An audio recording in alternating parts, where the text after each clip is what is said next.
ಅವ್ರು ಏನು ಮಾಡಬೇಕು, ಇನ್ನು ಅನುವಾದ ಅಕಾಡೆಮಿ ಅವ್ರ ಪ್ರಶಸ್ತಿ ಯಾರಿಗೆ ಕೊಡಬೇಕು, ಹಾಗೆಲ್ಲ ಪ್ರಶ್ನೆಗಳು ಬರ್ತಾ ಇದ್ದಾವೆ. ಹಾಗಲ್ಲ, ಅನುವಾದಕರ ಕೆಲಸವನ್ನು ತುಂಬ ಸುಲಭ ಮಾಡ್ತಾಯಿದೆ ಇದು. ಭಾಳ ಸಾಹಿತ್ಯ ಪ್ರಕಾಶನ, ನಾವು AI ಮತ್ತು ಯುವಕ ಸಂಘ ಈ 3 ಸಂಸ್ಥೆಗಳು ಇದೊಂದು ಕಾರ್ಯಕ್ರಮವನ್ನು ಹಮ್ಮಿಕೊಂಡಿದೆ.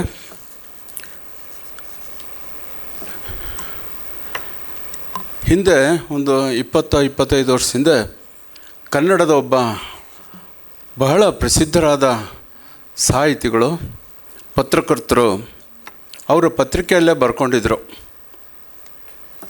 ಆವಾಗ DTP ಮಷಿನ್ಸು, DTP ಟೆಕ್ನಾಲಜಿ ಎಲ್ಲ ಹೊಸದಾಗಿ ಬಂದಿತ್ತು ಕನ್ನಡಕ್ಕೆ. ಆವಾಗಿನ ಪತ್ರಿಕೆಗಳೆಲ್ಲ ಹ್ಯಾಂಡ್ ಕಂಪೋಸಿಂಗಲ್ಲಿ ಪ್ರಿಂಟ್ ಆಗ್ತಾಯಿತ್ತು.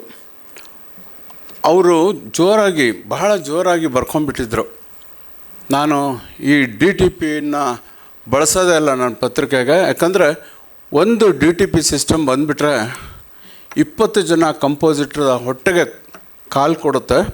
ಹೀಗಾಗಿ ನಾನು ಖಂಡಿತವಾಗಿಯೂ ಬಳಸೋದಿಲ್ಲ, ಹಾಗೂ ಯಾರೂ ಇದನ್ನು ಬಳಸ್ಕೊಡ್ದು. ನಮ್ಮ ಭಾರತದಲ್ಲಿ ಜನಸಂಖ್ಯೆ 100 ಕೋಟಿ ಇದೆ, ಯಾರೂ ಬಳಸ್ಕೊಡ್ದು ಅಂತ ಒಂದು ಆರ್ಡ್ರ್ ಕೂಡ ಮಾಡಿದರು. ಅವರ ಪತ್ರಿಕೆಯಲ್ಲಿ ಎಡಿಟೋರಿಯಲ್ ಇತ್ತು, ಅದು ಲಕ್ಷಗಟ್ಟಲೆ ಸರ್ಕ್ಯುಲೇಷನ್ ಇತ್ತು. ಆದರೆ ಮುಂದೆ ಏನಾಯಿತು, ನಾವು ಯಾವ ತಂತ್ರಾಂಶವನ್ನು, ಯಾವ ಟೆಕ್ನಾಲಜಿಯನ್ನು ಅದು ಕೂಡ ಮನುಷ್ಯರೇ, ನಮ್ಮಂಥ ಬುದ್ಧಿವಂತರೇ ಮಾಡಿರ್ತಾರೆ. ಅದು ನಾನು ಸ್ವೀಕಾರ ಮಾಡೋದೇ ಇಲ್ಲ, ನಾನು ಬಿಟ್ಬಿಡ್ತೀನಿ ಅನ್ನೋದೇ ಒಂಥರ ಮೂರ್ಖತನ ಆಗುತ್ತೆ. ಹಾಗೆ ಇವತ್ತೊಂದು ಅಮೋಘವಾದ ಒಂದು ವ್ಯವಸ್ಥೆ ಈ ಅನುವಾದದ ಕ್ಷೇತ್ರಕ್ಕೆ ಕಾಲಿಡ್ತಾ ಇದೆ. ನಾವು AI ಟ್ರಾನ್ಸ್ಲೇಟ್ ಅಂಥೇಳಿ ನಾವು ಗೂಗಲಲ್ಲಿ ಅನುವಾದಗಳನ್ನ ಮಾಡ್ತಾಯಿದ್ವಿ. ಇಂಗ್ಲೀಷ್ ರೇಟ್ ದಿ ಟ್ರಾನ್ಸ್ಲೇಷನ್ ಅಂತ ಕೂಡ ಬರ್ತಿತ್ತು, ಸಣ್ಣ ಪ್ಯಾರಾಗ್ರಾಫು, ಒಂದು ಲಿಟ್ರೇಚರ್ ಬರ್ತಾಯಿತ್ತು. ಅದರೊಳಗೆ ಆ ಗೂಗಲ್ ಟ್ರಾನ್ಸ್ಲೇಷನಲ್ಲಿ ಸಾಹಿತ್ಯ ಪ್ರಕಾಶನ ಯಾವತ್ತೂ ಆ ಬ್ರ್ಯಾಂಡ್ ನೇಮ್ ಅದಕ್ಕೆ ಅರ್ಥವೇ ಆಗ್ತಿರಲಿಲ್ಲ. ಅದು ಲಿಟ್ರರಿ ಪಬ್ಲಿಕೇಶನ್ ಅಂತ ಬರ್ತಾಯಿತ್ತು. ನಮ್ಮ ಸಾಹಿತ್ಯ ಭಂಡಾರದ ಹೆಸರು ಲಿಟ್ರರಿ ಟ್ರೆಜರ್ ಅಂತ ಬರ್ತಾಯಿತ್ತು. ಏನೇನೋ ವಿಚಿತ್ರವಾಗಿ ಬರ್ತಾಯಿತ್ತು ಅದು. ಅದಕ್ಕೆ ಮಾನವ ಸಂವೇದನೆ ಇರೋದಿಲ್ಲ, ಮಾನವನ ಆ ಸಹಜ ಸ್ವಭಾವಗಳು ಇರೋದಿಲ್ಲ, ಸಂವೇದನೆ, ಅದನ್ನು ಮಾತ್ರ ಆ್ಯಡ್ ಮಾಡೋದು ಒಂದು ಕೆಲಸ ಇರುತ್ತೆ. ಅದು ಒಂದು ಅದು ಗೂಗಲ್ ಟ್ರಾನ್ಸ್ಲೇಷನ್ 30, 40, 50% ಇತ್ತೋ ಏನೋ. ಈಗ ವಿಕ್ರಮ್ ಮತ್ತು ಸಂದೀಪ್ ಸಿಂಗ್ ಅದನ್ನು 80-85%ಗೆ ತೊಗೊಂಡೋಗಿದ್ದಾರೆ. ಅದು ಅನುವಾದಕರ ಏನು ಕೆಲಸ. ಈಗ ಸೋಷಲ್ ಮೀಡ್ಯಾದಲ್ಲಿ ಈ ಪುಸ್ತಕದ ಬಗ್ಗೆನೇ ಡಿಸ್ಕಸ್ ಆಗ್ತಾಯಿದೆ. ಹಾಗಾದರೆ ಅನುವಾದಕರಿಗೆ ಏನು ಕೆಲಸವೇ ಇಲ್ವಾ, ಅವ್ರು ಏನು ಮಾಡಬೇಕು, ಇನ್ನು ಅನುವಾದ ಅಕಾಡೆಮಿ ಅವ್ರ ಪ್ರಶಸ್ತಿ ಯಾರಿಗೆ ಕೊಡಬೇಕು, ಹಾಗೆಲ್ಲ ಪ್ರಶ್ನೆಗಳು ಬರ್ತಾಯಿದ್ದಾವೆ. ಹಾಗಲ್ಲ, ಅನುವಾದಕರ ಕೆಲಸವನ್ನು ತುಂಬ ಸುಲಭ ಮಾಡ್ತಾಯಿದೆ ಇದು, ಭಾಳ ಸುಲಭ ಮಾಡ್ತಾಯಿದೆ. ಅವರು 6 ತಿಂಗಳು 1 ವರ್ಷವೋ ಇವ್ರದ್ದೇ ವಿಕ್ರಮ್ ಸಂಪತ್ ಅವ್ರದ್ದೇ ಸಾವರ್ಕರ್ 2 ದೊಡ್ಡ ವಾಲ್ಯೂಮ್ಸ್ ಪಬ್ಲಿಷ್ ಮಾಡುವಾಗ ಮೂಲ ಲೇಖಕರಿಗೇ ಅವಸರ ಇರುತ್ತೆ, ಬೇಗ ಬಂದುಬಿಡ್ಬೇಕು, ಕನ್ನಡದಲ್ಲಿ ಬೇಗ ಬರಬೇಕು. ಆದರೆ ಪಬ್ಲಿಷರ್ಗೆ ಗೊತ್ತು, ಆ ಅನುವಾದಕರ ಜೊತೆಗೆ ಇವ್ರದ್ದೇನು ಹೊಡೆದಾಟ ಇರುತ್ತಲ್ಲ, ಕುಸ್ತಿ ಇರುತ್ತಲ್ಲ, ಅದು ಭಾಳ ಮುಗಿಯಲ್ಲ. ಸಾರ್ ನನಗೆ ಆ ಕೆಲಸ ಇದೆ, ಈ ಕೆಲಸ ಇದೆ, ಅಲ್ಲಿ ಬ್ಯುಸಿ, ಇಲ್ಲಿ ಬ್ಯುಸಿ, ಬೇರೆ ಒಂದು ಅಸೈನ್ಮೆಂಟ್ ತೊಗೊಂಡಿದ್ದೀನಿ, ನಂಗೆ ಮೈ ಹುಷಾರಿಲ್ಲ, ಹೀಗೆ 108 ಕಾರಣಗಳು. ಆ 2 ಸಂಪುಟಗಳು ಅನುವಾದ ಆಗೋದಕ್ಕೆ ಸುಮಾರು 2-2.5 ವರ್ಷ ತೊಗೊಳ್ತು. ಆವಾಗ AI ಟೆಕ್ನಾಲಜಿ ಇವರು ಆವಾಗಲೇ ಮಾಡಿದ್ರೆ ಇಷ್ಟೊತ್ತಿ ವಿಕ್ರಮ್ ಅವ್ರದ್ದೆಲ್ಲ 16-17 ಪುಸ್ತಕಗಳು ಮಾರ್ಕೆಟಿಗೆ ಬರ್ತಾಯಿತ್ತು. ಈಗ ಟಿಪ್ಪು ಸುಲ್ತಾನ್ಗೆ ಹಾಗೆ ಈಗ 1 ವರ್ಷದಿಂದ ಟಿಪ್ಪು ಸುಲ್ತಾನ್ ಅಂದರೆ ಅದು ಇಂಗ್ಲೀಷಲ್ಲಿ ಬಂದ ಸಂದರ್ಭದೊಳಗೆ ಅದು ಕನ್ನಡದಲ್ಲಿ ಅನುವಾದ ಶುರುವಾಗಿದೆ. ಇನ್ನೂ ತನಕ ಈಗ ಅನುವಾದದ ಕೆಲಸ ಮುಗಿದಿದೆ. ಅದು ಸುಮಾರು 1,500 ಪುಟದ ಕೆಲಸ. ಅನುವಾದ ಆದಮೇಲೆ ಅದನ್ನು 4 ಜನ ಅನುವಾದ ಮಾಡಿದ್ದಾರೆ. ಅವರವರ ಪೋರ್ಷನ್ ಏನಿತ್ತು ಅದು 4 ಥರ ಆಗಿದೆ ಅನುವಾದಗಳು. ಅದನ್ನೆಲ್ಲ ಯೂನಿಫಾರ್ಮ್ ಮಾಡಬೇಕೀಗ ನಮ್ಮ ಎಡಿಟೋರಿಯಲ್ ಟೀಮ್ ಅವರು ಆ ಕೆಲಸ ಮಾಡ್ತಾಯಿದ್ದಾರೆ. ಅಂದರೆ ಅವರು ಅನುವಾದಕರ ಕೆಲಸ ಎಷ್ಟು ಸುಲಭವೋ ಮುಂದೆ ಎಡಿಟಿಂಗ್ ಕೆಲಸ ಅದರ 2 ಪಟ್ಟು ಕಷ್ಟ ಆಗ್ತಾಯಿದೆ. ಈ ನಾವು ಟೆಕ್ನಾಲಜಿ, ನಾವು AI ಇದನ್ನೆಲ್ಲ ತುಂಬ ಸುಲಭ ಮಾಡ್ತು.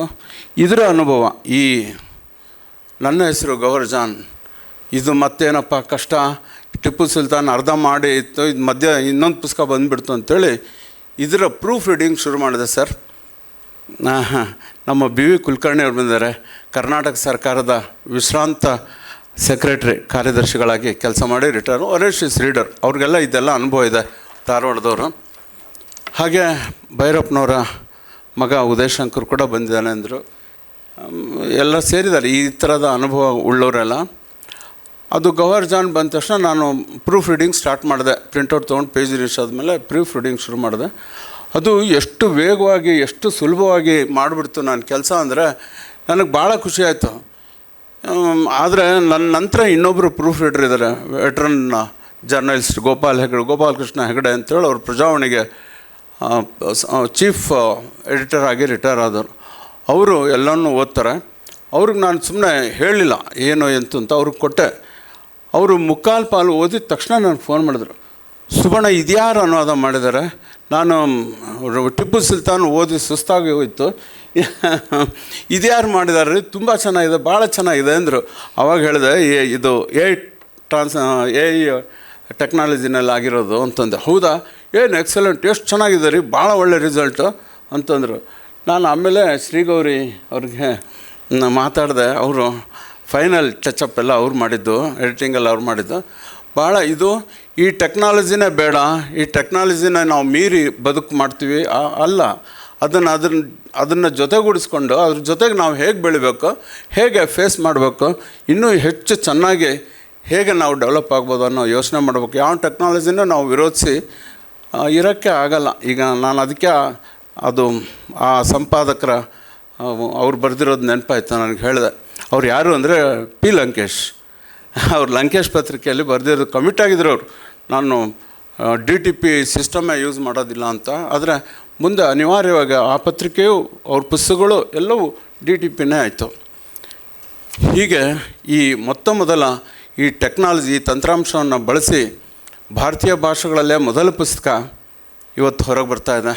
ನನ್ನ ಹೆಸರು ಗೌಹರ್ ಜಾನ್.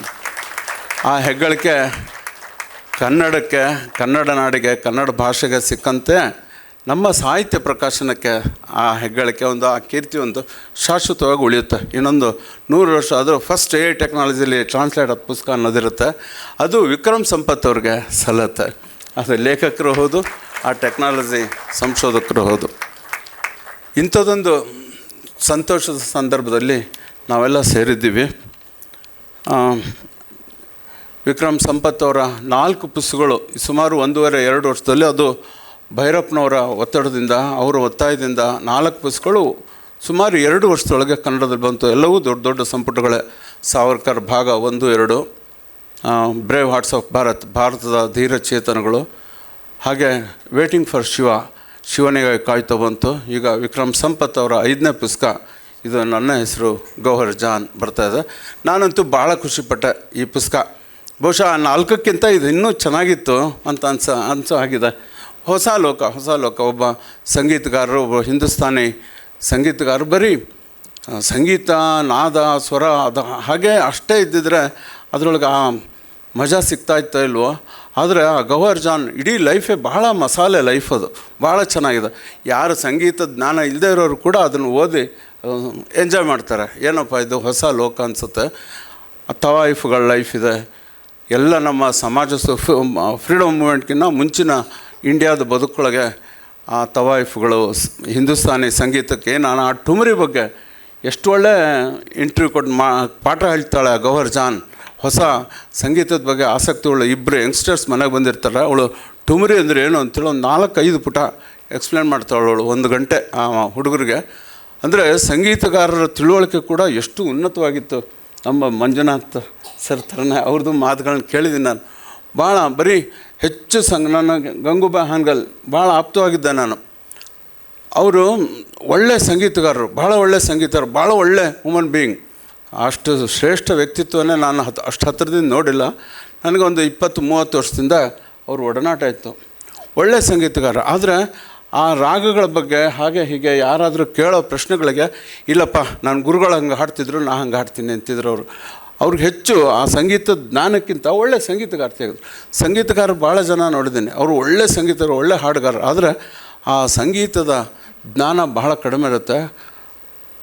ಆ 100 ವರ್ಷದ ಹಿಂದೆ, 120 ವರ್ಷದ ಹಿಂದೆ ಭಾರತದೊಳಗೊಂದು ದೊಡ್ಡ ಸೆಲೆಬ್ರಿಟಿ ಆಗಿದ್ದ ಗೌಹರ್ ಜಾನ್ ಎಷ್ಟು ಸಂಗೀತದ ಜ್ಞಾನ ಉಳ್ಳವಳಾಗಿದ್ಲು. ಅವ್ರ ತಾಯಿ ಮಲ್ಕಾ ಜಾನ್ ಸ್ವತಃ ಕವಿಯಾಗಿದ್ದಳು, ಕವಯಿತ್ರಿ ಆಗಿದ್ದಳು, ಎಷ್ಟು ಒಳ್ಳೊಳ್ಳೆ ಹಾಡುಗಳು ಬರೆದ್ಲು. ಒಟ್ಟಾರೆ ಲೈಫ್ ಅವರು ಕಾಶಿ, ಕಲ್ಕತ್ತಾ, ಬನಾರಸ್ಸು, ಕೊನೆಗೆ ಮೈಸೂರಿಗೆ ಬಂದು ಮೈಸೂರು ಮಹಾರಾಜರ ಆಶ್ರಯದಲ್ಲಿ ಅವಳು ತೀರೋಗ್ತಾಳೆ. ಅಲ್ಲಿ ತನಕನೂ ಇಡೀ ಒಂದು ಅವಳು ಬದುಕಿರೋದು 60 ವರ್ಷದ ಸುಮಾರು. ಆದರೆ ಒಂದು 200 ವರ್ಷಗಳ ಭಾರತ ಇತಿಹಾಸ, ಭಾರತದ ಸಾಮಾಜಿಕ ಜೀವನವನ್ನು ಅವರು ವಿಕ್ರಮ್ ಸಂಪತ್ ಏನು ಹೇಳ್ತಾರಲ್ಲ ಧಾಟಿ, ಆ ಶೈಲಿ, ಅದೇ ಒಂದು ದೊಡ್ಡ ಸಂಗೀತವೇ, ಕ್ಲಾಸಿಕಲ್ ಮ್ಯೂಸಿಕ್ ಅದು. ಅಂಥದ್ದೊಂದು ಅಮೋಘವಾದ ಪುಸ್ತಕ ಇವತ್ತು ಬಿಡುಗಡೆ ಆಗ್ತಾಯಿದೆ. ನಮಗೆಲ್ಲ ಅದು ಬಹುಶಃ ಅದು ಇಂಗ್ಲೀಷಲ್ಲೇ ಉಳಿದಿದ್ರೆ ಕನ್ನಡದವ್ರಿಗೆ ದಕ್ತಿತ್ತೋ ಇಲ್ಲ, ಅಥವಾ ಇನ್ನೂ 5 ವರ್ಷ ಬಿಟ್ಟು ಆ ಪುಸ್ತಕ ಸಿಗೋ ಹಂಗಿದ್ರೆ ಎಷ್ಟು ಕಷ್ಟ ಆಯಿತು. ಇದು 1 ಗಂಟೆ ಒಳಗೋ ಅರ್ಧ ಗಂಟೆ ಒಳಗೋ ಅದರ ಅನುವಾದ ಮುಗಿಸ್ಬಿಟ್ಟೆ AI ಟೆಕ್ನಾಲಜಿಲಿ. ಮುಂದೆ ನಾನು ಮಾಡಿದ ಕೆಲಸ 1 ತಿಂಗಳು ಅಂತ ಶ್ರೀಗೌರಿ ಹೇಳ್ಕೊಳ್ತಾರೆ. ಒಟ್ಟಾರೆ ಒಂದು ಹೊಸ ಅನುಭವ ಎಲ್ರಿಗೂ, ವಿಕ್ರಮ್ ಸಂಪತ್ ಅವರಿಂದ ಇಟ್ಕೊಂಡು ಪ್ರತಿಯೊಬ್ಬರಿಗೂ ಅದು ಈ ಟೀಮ್ ಒಳಗೆ ಕೆಲಸ ಮಾಡಿದವ್ರು ಎಲ್ರಿಗೂ ಒಂದು ಹೊಸ ಅನುಭವ ಆಯಿತು. ಆ ಹೊಸ ಅನುಭವನ ತಾವೆಲ್ಲ ಓದ್ತೀರಿ, ತಾವು ಕೂಡ ಅದ್ರ ಬಗ್ಗೆ ಫೀಡ್ಬ್ಯಾಕ್ ಕೊಡ್ತೀರಿ. ಆ ಪುಸ್ತಕ ಹೆಚ್ಚು ತಾವೆಲ್ಲ ಆನಂದ ಪಡ್ತೀರಿ ಅಂಥೇಳಿ ನಾನು ನಂಬಿ ನನ್ನ ಮಾತನ್ನು ಮುಗಿಸ್ತೀನಿ. ನಮಸ್ಕಾರ.